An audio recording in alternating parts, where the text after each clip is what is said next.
So we'll end that. Now this is where it will talk about how to actually find the quest, how to get there. For me to explain that, pretty much when you highlight your quest, you'll have a quest, like the location, like the path, and then if you want to, you can just click a button and it will auto run you to where that path is, so you don't have to do anything, which is kind of cheap because you got to run and experience it yourself. At least that's how I feel. But and then, like I said, if you need to change your quest up, you can go into your map, and if you have any other quest, you can just right click on it and it'll change your waypoint. So let's continue on our journey. Now, I don't know how many of the cutscenes in the opening are actually translated into English. We'll see. We'll learn this together. But I know after at least in the 20s, there's not very much that's actually translated, which is fine. If they want to, they can eventually get to it later on. It's not too big of an ordeal. So, but as you can see, it goes by you know, I guess quick action or action combat for an MMO. So if you ever seen stuff like Terra, it goes basically like that, except for the controls are a lot simpler. Right now I have, for my UI settings, if you want to look at this, all this is translated also with the patch. So under my UI, if I want to adjust my UI, which I don't know if I can do that yet, maybe because I'm in, no. If I want to adjust my UI, there's a tab on the side, which would be right here, that I hid, that will show you button commands that you can actually use. But we'll just continue on questing and getting everything done so we can get out of here and start owning some monsters.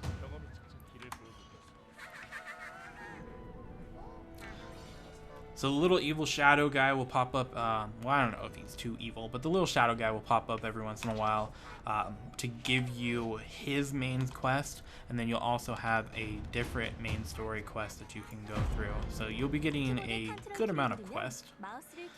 Okay, we'll get rid of that. So like I said, depending on which one you want to actually do, you could pick which quest you want to set out and accomplish. So we'll sit there, we could pick that one right there. Let's go ahead and give it a shot and run around. Now there are mounts in the game. Mounts are a big part of getting around. I don't believe I'll have any unlocked until I do the quest line, so I'll have to show you guys that later. But let's talk to this guy and learn about our combat. So when we complete this quest, we'll actually get 3 skill points, which we can use in our skill tree. We'll get some more XP out of this. So we can go to learn skill. Now if we want to, we can learn our first skill. I think it's actually kind of cool that they show you what the skill is before you sit there and purchase it. So just by highlighting it, you can see what the skill is. We'll just learn the very first basic one that we can learn, because I believe we had to for our quest anyways. So we'll get more skill points for completing this next quest. Now if you want to, you can enhance the story, or exchange the story by sitting there and sacrificing points for it. We're not going to have too much of that right now. Basically, the more energy you kind of save up by, you know, not doing certain things, because every time you do something you're going to use energy for it. But we'll sit here and do this very fast. So we can hit tab. I guess that's supposed to pull out our, there we go. So we'll pull out our weapon. We'll start with a basic attack. Now we can left or right click to attack. So we'll sit there and do that for a second. There we go. Now if we hit Q, I believe that blocks. I'm not too sure, but I believe it goes into a like a major defensive stance, which reduces the damage that you actually take. And then we'll hit F for our kick. We'll try it again. There we go. So now that we have our basic knowledge of combat down, let's go turn our quest in. Complete. So now we can't learn any more skills. You don't actually have to talk to a trainer to learn new skills. You can go and learn them just by hitting the, I think it's the K button. We'll find out in a second. So we'll accept this guy's quest.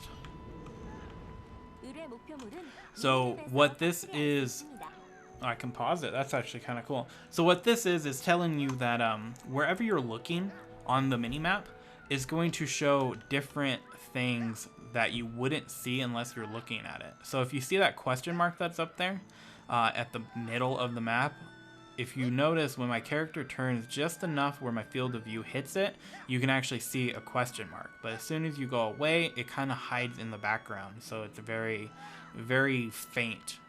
But if you're looking straight at it, you can see what these question marks are. Now, you want to run around the world exploring and looking at as much as the environment as possible, because you're going to run into these random question marks that will give you, different quests. They'll give you these points right here.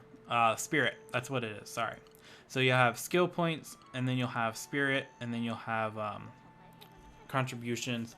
So spirit is the stuff that you want to use if you want to do more dialogue. If you want to sit there and mine up or gather something, you'll use spirit for it.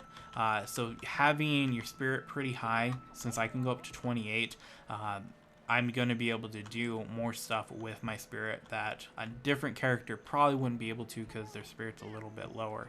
But let's continue on. Let's actually check out the combat just a little bit more. So we'll see what this does. These are our combos that we can actually do. So if we hold forward, we change up the sword slash ability to be more of a down strike. And we get more out of it. So we can combo in our shield slam also to do more damage. So the combo system's actually pretty good. I think if we add... we don't have the shift ability on this character, at least not yet. But you can add in different variances. Like on the Blader, if you hit A and D while you're holding the attack, he'll sidestep and do special attacks that way. But let's go check out this question mark right here, see what's going on.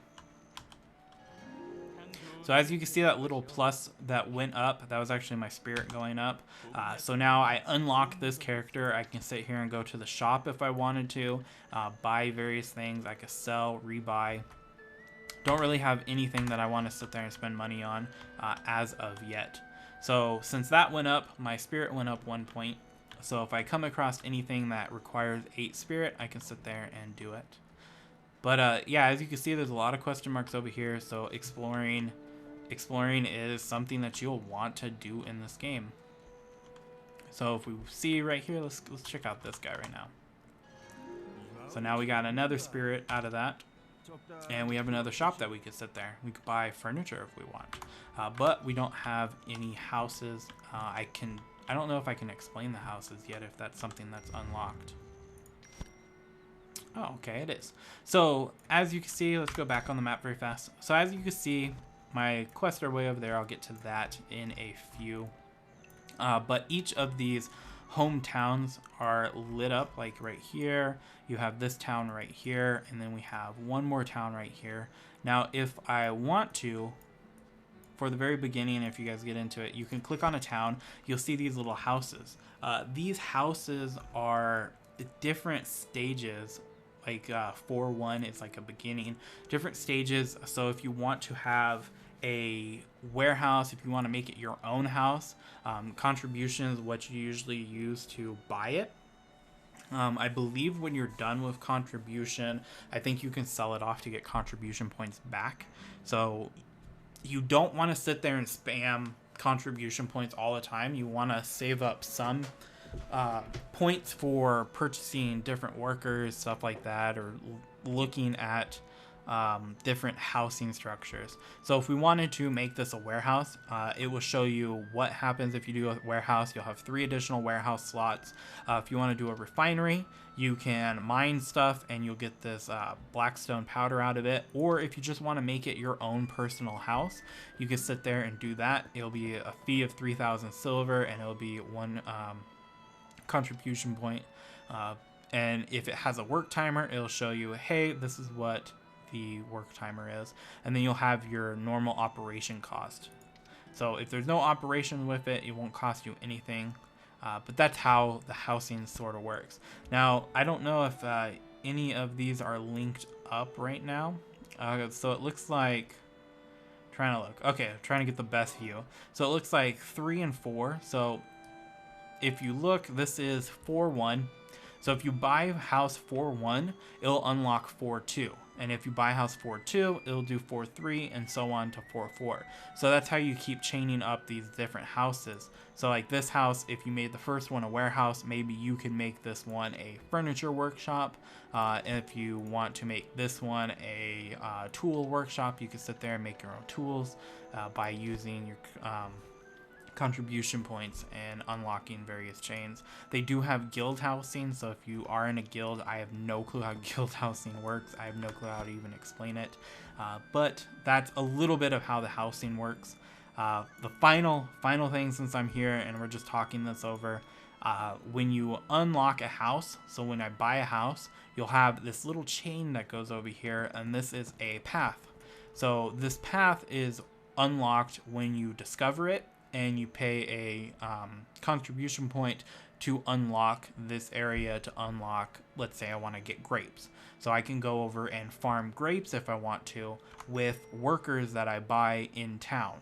So for you to do that, you'll have to discover the location. It'll have to be chained up because your workers have to travel that chain. So there's another path somewhere over here that I haven't discovered yet that would chain up to either of these paths, and you can keep it going. So if you look at this one right here, this path is chained to that path, to the cave, to chain to this one, to the cliffs.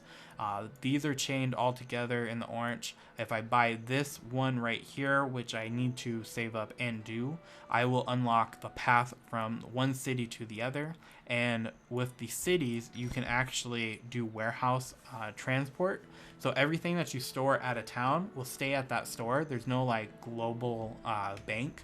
So if you need to transport some of like your ores or crystals or something, a tool over there, what you can do is sit there and pay for it to be transported over there by wagon. And if you have the connecting paths, the fee is 3 times cheaper than if you don't. So that's why making sure these are connected in a certain area is something that you'll want to sit there and do. Okay, and that was a lot of explaining for something that if you're brand new, you're not gonna sit there and actually use. So we'll continue on. Let's get a quest going. Let's go kill something and see what we can actually grind out of here.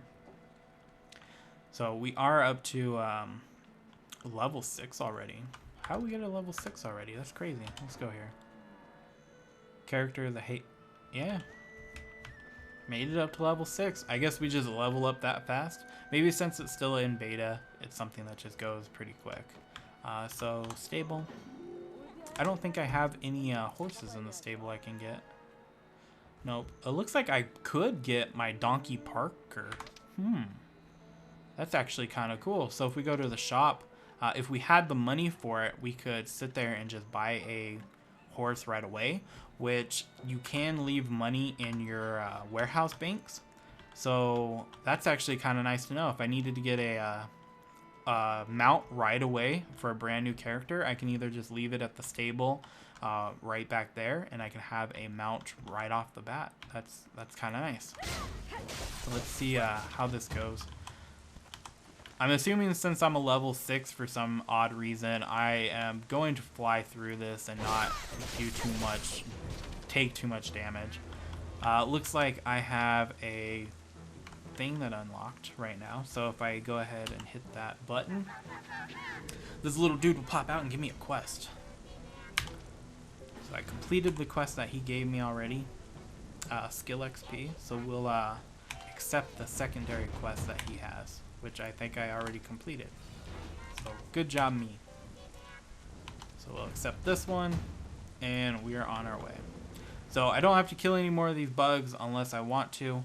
If you look on the mini-map also, these areas that are with the orange dots, those are actually quest mobs that you need to take out. So if we go search over here, there should be something in this area, if I'm not mistaken. Yeah, this guy right here, which we need to kill for a quest. Which, that was the easiest quest ever. These quests we're just flying through them. So we'll accept more health pots. And we'll be on our way. So every time you're able to actually upgrade a skill point, in this corner right here, it'll put a little icon that will say, hey, you have a new skill that you can unlock, a new skill that you can use. But for right now, we don't. So let's go through here. Let's see if we can change the UI yet. Nope.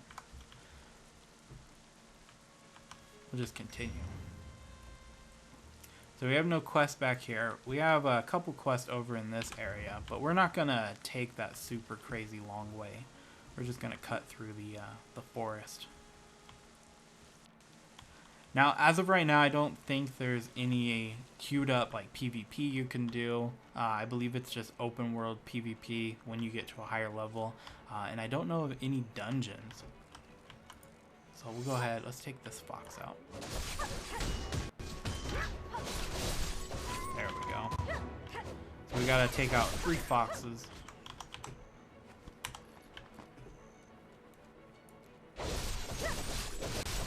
Since we're such a high level for getting down, this is gonna be cake. We'll be done with this in no time. The first quest that you actually come across when you start playing the game for the first time, they're all very easy. It doesn't start getting really hard until the later stages. So we'll go ahead, bring this guy back out.